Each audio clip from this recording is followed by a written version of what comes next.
সবাই কেমন আছো? আমি আজকে বানাবো দই কাতলা। এখানে 4 থেকে 5 পিস কাতলা মাছ আছে।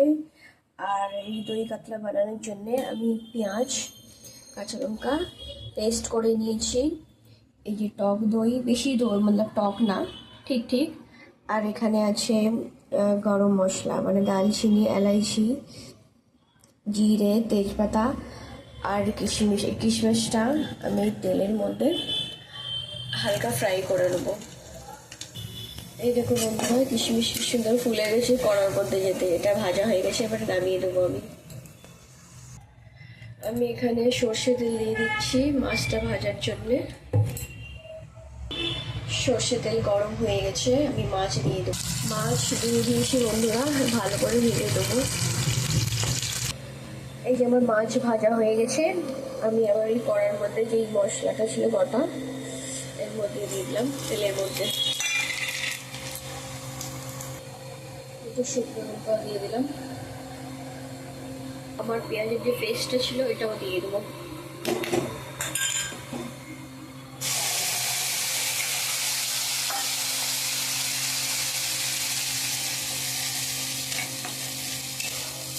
পেঁয়াজটা ভালো করে কষে নেবো।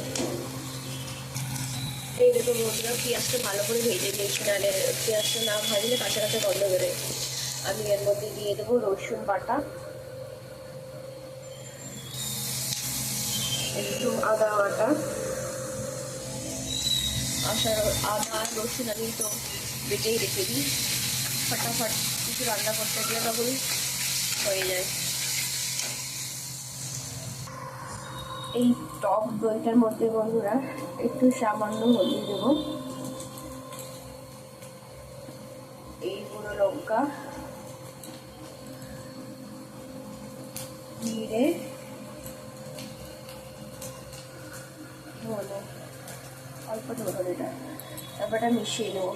মশলাগুলো দিয়ে আমি দইটার মধ্যে মিশিয়ে নিয়েছি। এই দইটা এখন কড়ার মধ্যে দিয়ে দেবো আমি। এই দইটা দিয়ে ভালো করে কষে দিতে হবে। এই দেখো বন্ধুরা, তেল ছেড়ে দিয়েছে। ভালো করে কষতে হয় সঙ্গে সঙ্গে দইটা দিয়ে। আমি এবার এর মধ্যে একটু গরম জল দিয়ে দেবো। এর মধ্যে একটু গরম জল দিয়ে দিলাম। জলটা ফুটে গেলে তারপরে মাছটা দিয়ে দেবো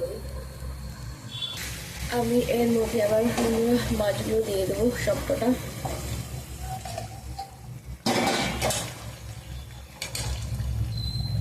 একটু 5 মিনিট মতন ফুটিয়ে আর এই যে কিশমিশগুলো যে ভাজা ছিল এগুলো ওর মধ্যে দিয়ে দেবো।